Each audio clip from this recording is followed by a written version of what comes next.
So, did we all see the same thing? Mad Raoul is coming and baby boy better start getting fast and furioso. Like, the cartoon slash reality mix was so much fun. The way that Disney is out here trying to create the most atrocious live actions, and then Duster just gives us a really fun live action cartoon. Before anything else in the episode, I have to point out the Jeffrey Epstein of it all. No way in hell he hung himself. It is Xavier and Xavier's network. I don't remember where we've heard the word Xavier before. If you remember, put it in the comments. But there's no way in hell that the Xavier and the Xavier network are not related to the FBI conspiracy, whatever the hell is happening in the police force, the FBI, that has all these gangsters and community and police forces wrapped around their fingers. But this is what they're stumbling into. It is a conspiracy within the FBI, within a lot of people in power, and it's around this dude called, or maybe not a dude, this person called Xavier. Please tell me if we have heard the name Xavier before, because I feel like we have and I don't remember. But I'm like more and more convinced that this is like a network of a conspiracy within the police force that is somehow involved with crime to profit off of it. All the while they're like superficially dismantling secret criminal organizations, but actually profiting from them. This is gonna be fun, is my point. So what is the premise of this episode? Apart from this thing about Xavier, which starts with the goddamn numbers and Jeffrey Epstein, and I will get to it. The plot of this episode in regards to Jimmy's side of it is that Mad Raoul is coming for him. Because remember when Jimmy signed his soul to Mad Raoul to go drive for him in Mexico? Mad Raoul wants to collect his soul, basically. Wants to extricate it from his body through the means of Enrique Espada.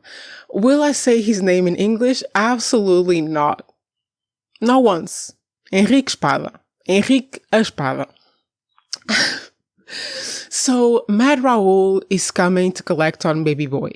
So Baby Boy goes and asks Baby Girl for help. However, now that Baby Girl is kind of blamed for Jeffrey Epstein, Baby Girl can't help Baby Boy without some intel, some way to prove that Baby Boy is actually valuable, and by consequence that Baby Girl is valuable to the FBI and not just guilty of Jeffrey Epstein. So Baby Girl tells Baby Boy, okay, I can help you, bring me intel, bring me documentation, bring me proof of whatever the hell is happening with the Russians. Because yes, this is the intel that Baby Boy gives Baby Girl. It's the international implications of the Russian deal. And what are the international implications of the Russian deal?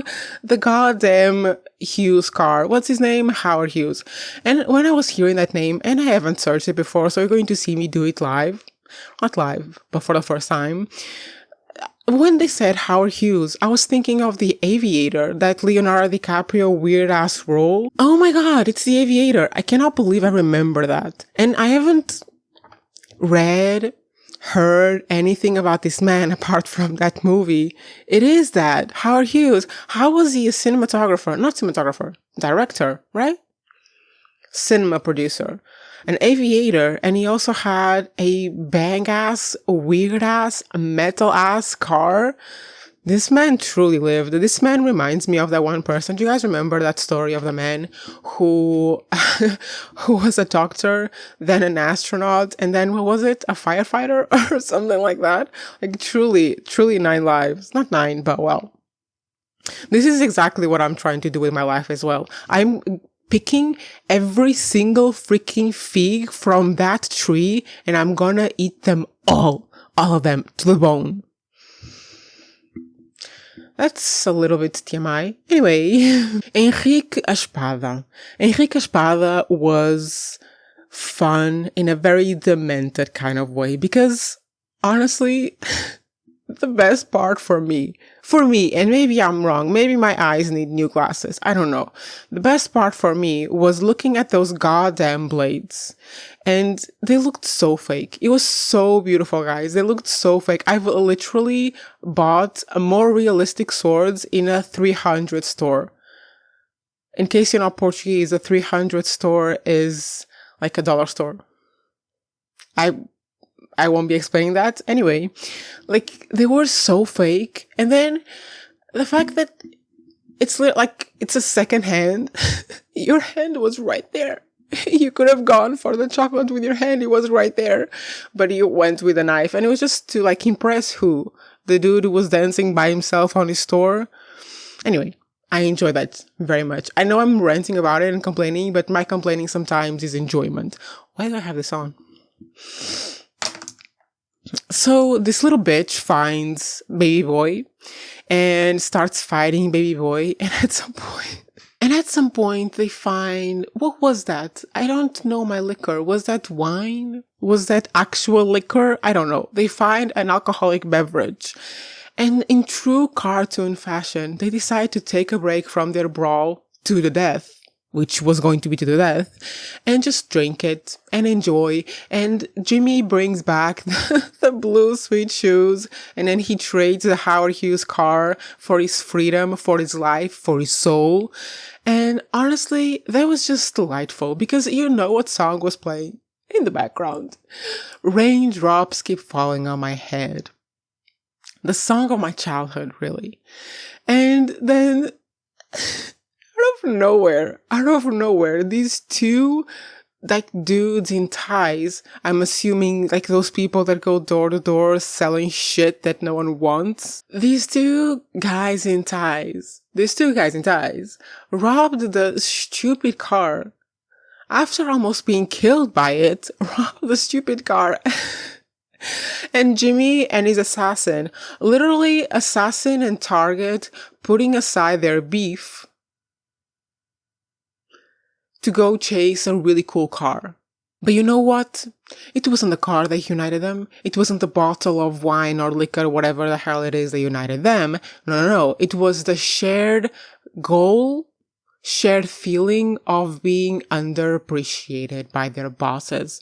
One is a driver, another one is a hitman, and they're both just employees. They will never be anything else. They will never be anything more. They will never be valued by the people they serve.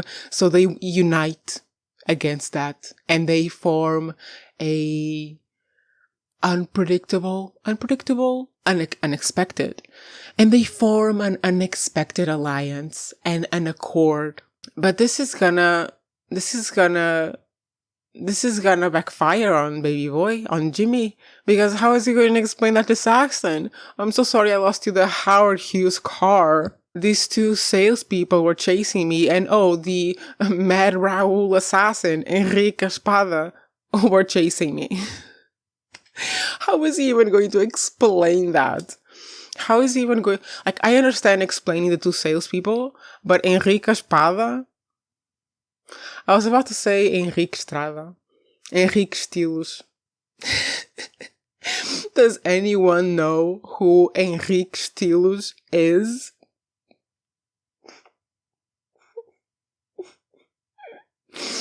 This is too advanced lore for y'all. This is lore that is too advanced for audiences of Duster.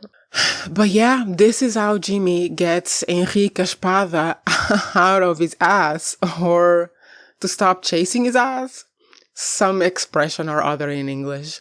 And he is safe, but in trouble because of Howard Hughes' car. And on the side of Nina, oh my god, I haven't told you about Nina.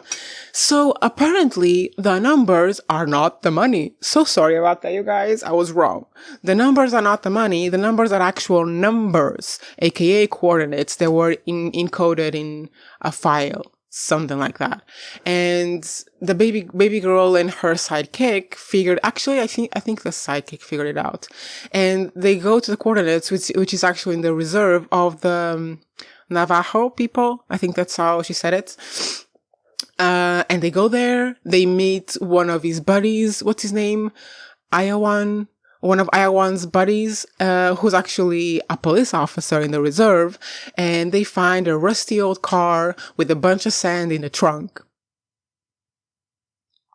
And inside the sand is a tape. And they go back to the office, they put the tape in, and baby boy Jeffrey Epstein says, Xavier and his network. You have to catch Xavier and his network, and until you catch them, you trust no one. And to me, that means no one in the FBI, no one in the police force, no one. Because the network surely stretches to all industries. And it's gonna be so much fun when they figure this out. And I mean, I was saying this in my last review, I think the last one, that it's potentially like Saxon probably isn't behind the death of Nina's father or the death of Jimmy's brother.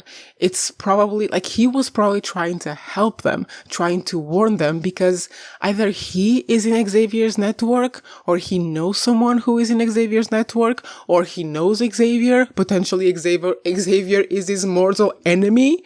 It's something like that. I think Saxton will be on the right side of things. And someone said something in the comments that I appreciated very much. Thank you. Because I was saying, we're hearing so much about Joey. Like, Joey is like this legendary person who was amazing and whatever. And we haven't met Joey.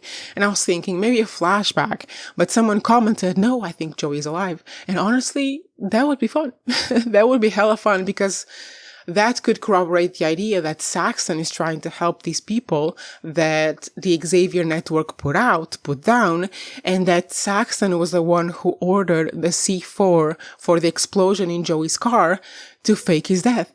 That would be hella fun. And then in this episode, we get kind of a third like C plot line that I enjoyed very much. This is, what's her name?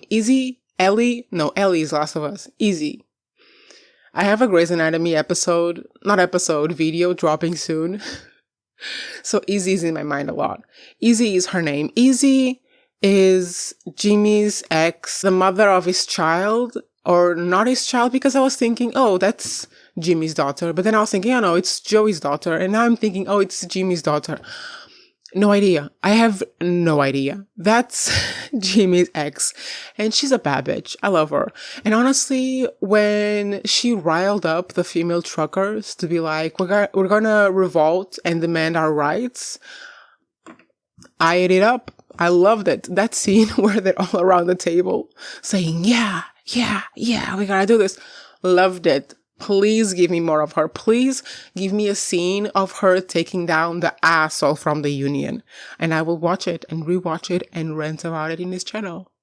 But anyway, you guys, that's it for my review. I enjoyed it. I had a lot of fun. Like, this was the cartoonish episode, the live action cartoon episode, and I really liked it. It was fun. Like, if this was the gimmick for all the episodes, I would be so down to watch something like that. Honestly, strange kind of original shows are coming out this year. Like, this episode reminded me of The Studio as well, which was really fun. I just appreciate it very much. Like, I didn't have much hopes for Duster in the beginning. It looked like a very stylish show with nothing original to say. But now I'm liking it. Now I'm having fun. Like, when they started drinking the liquor and Raindrops Keep Falling was playing on the background, I was enjoying myself. So yeah, I'll be back here next week for another review of Duster. In the meantime, I will drop a couple of really fun videos, completely unrelated to any TV show, because I'm doing new things on the channel, you guys, as I said.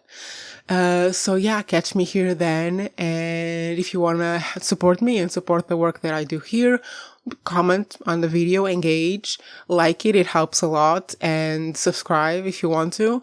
You can also join my YouTube membership. I will start uploading videos soon, and you can join me on my Patreon. I'm doing extra weekly reviews, so there's already a lot of content there. And I will see you, actually, maybe only Monday, guys.